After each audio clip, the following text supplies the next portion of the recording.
Pemirsa TV One dimanapun Anda berada, semakin jelaslah bahwa Islam memotivasi kepada kita untuk bekerja keras mencari rezeki yang halal. Cuman yang menjadi persoalannya adalah setelah rezeki didapat, setelah harta didapat, awas, harta itu harus dirawat sesuai dengan aturan yang Allah anjurkan. Karena kalau harta setelah kita dapat, cari harta itu capeknya luar biasa, dinilai ibadah. Akan tetapi setelah harta didapat, ingat, harta itu bisa menjadi fitnah, harta itu bisa menjadi musibah, harta itu bisa mencelakakan kita di dunia dan akhirat. Sehingga Allah berfirman dalam Al-Quran, innama amwalukum wa auladukum fitnah. Sesungguhnya harta dan anak, kalau kita tidak bisa merawatnya, kalau tidak dirawat sesuai dengan tuntunan Allah dan Rasulnya, harta dan anak akan menimbulkan fitnah, malapetaka di dunia dan di akhirat. Betapa banyak kisah-kisah dari umat-umat terdahulu, bahkan kisah-kisah nyata daripada di zaman-zaman sekarang. Tidak sedikit manusia yang celaka karena hartanya, tidak sedikit manusia yang celaka pula karena perbuatan anak-anaknya. Akan tetapi sebaliknya, ketika kita merawat harta yang kita miliki sesuai dengan cara Allah, maka harta itu akan menjadi faktor kebahagiaan dunia dan akhirat, akan menjadi faktor keindahan, kesenangan dunia dan akhirat. Sehingga Allah berfirman dalam Al-Quranul Karim, al-malu wal banuna zinatul hayatid dunya. Harta dan anak-anak akan menjadi zinatul hayatid dunya, akan menjadi keindahan di dunia, akan menjadi faktor kebahagiaan di dunia, akan menjadi faktor kesuksesan, bahkan bahagia dunia dan akhirat kalau bisa merawatnya.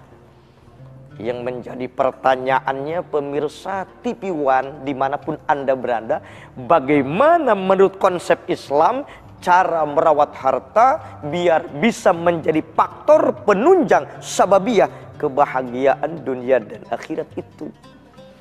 Nah, yang pertama, cara melawat harta itu adalah yaitu dengan dikeluarkan zakatnya. Ketika kita telah memiliki harta, nisab mencapai ukuran wajib zakat, haul mencapai 1 tahun, maka cara itu merawat harta wajib kita keluarkan zakatnya, zakat malnya. Allah Subhanahu wa taala berfirman dalam Al-Qur'an, khud min amwalihim shadaqatan tutahhiruhum wa tuzakkihim biha. Kata Allah, ambillah zakat daripada harta-harta mereka. Orang-orang yang beriman yang telah mencapai nisab dan haul, tujuannya tutahhiruhum wa tuzakkihim biha, untuk membersihkan, mensucikan, yaitu harta mereka itu sendiri. Makanya ketika kita diberikan oleh Allah kelancaran milik dan rezeki, harta yang melimpah dan telah mencapai ukuran haul dan nisab wajib zakat, jangan lupa keluarkan 2,5% sebagai pembersihan, persucian daripada harta yang kita miliki. Bahkan bukan hanya itu saja, kata Rasulullah Shallallahu Alaihi Wasallam, ternyata zakat itu bisa membentengi harta kita, bisa menjaga harta kita. Karena yang namanya harta itu kalau tidak dibentengi dengan zakat, maka harta itu akan disita oleh Allah Subhanahu wa taala. Perumpamaannya saja seperti kita, kata Nabi, ad-dunya mir'atul akhirah, dunia itu gambaran akhirat, bahwa kehidupan di alam dunia itu gambaran cerminan di negeri akhirat. Kita hidup di alam dunia saja, kita hidup di negeri tercinta Indonesia ini kan, ketika kita memiliki harta, perusahaan, kendaraan, sudah barang tentu ada aturan main bernegara, harus mengeluarkan pajak. Ketika kita tidak taat pajak 5 tahun saja, kita tidak taat pajak, maka harta yang kita miliki, perusahaan kendaraan, bisa dianggap menjadi milik negara. Begitupun di dalam Islam, harta ini titipan dari Allah Subhanahu wa Ta'ala.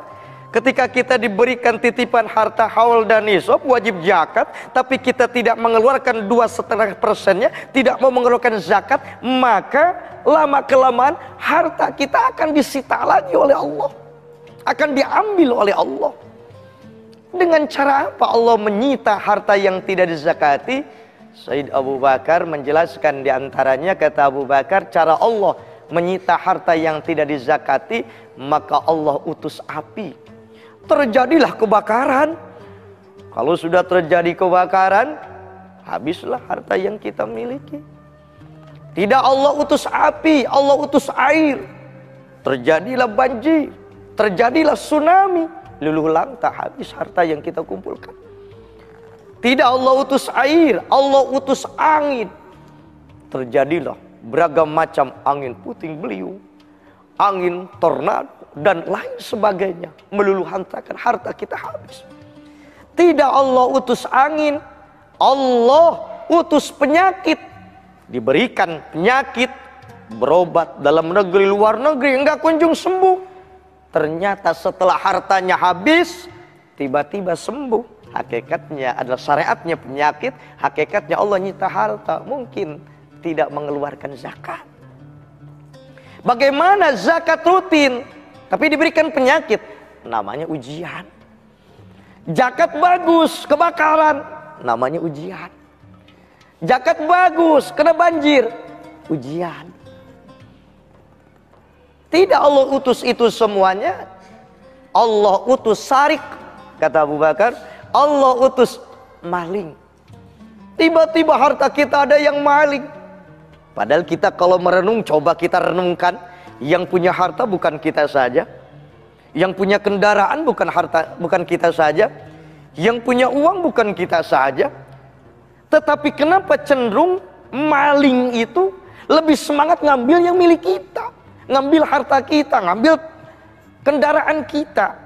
Mungkin hakikatnya itu adalah sitaan daripada Allah, karena kita pun maling. Maling apa? Maling harta mustahik zakat. Menahan harta mustahik zakat tidak diberikan, maka dipaling, sarik. Tetap kendati pun demikian, kita proses hukum lapor harus dilakukan, tapi harus ada perenungan. Ketika kita memiliki suatu keadaan, kenapa kita kemalingan terus, kenapa kita kemalingan dan kemalingan terus, tetap proses hukum dunia, lapor kepada yang berwajib harus, tapi kita evaluasi diri. Jangan-jangan nih ada harta yang belum kita zakatin. Kalau harta kita zakatnya bagus tapi kemalingan, itu namanya baru ujian.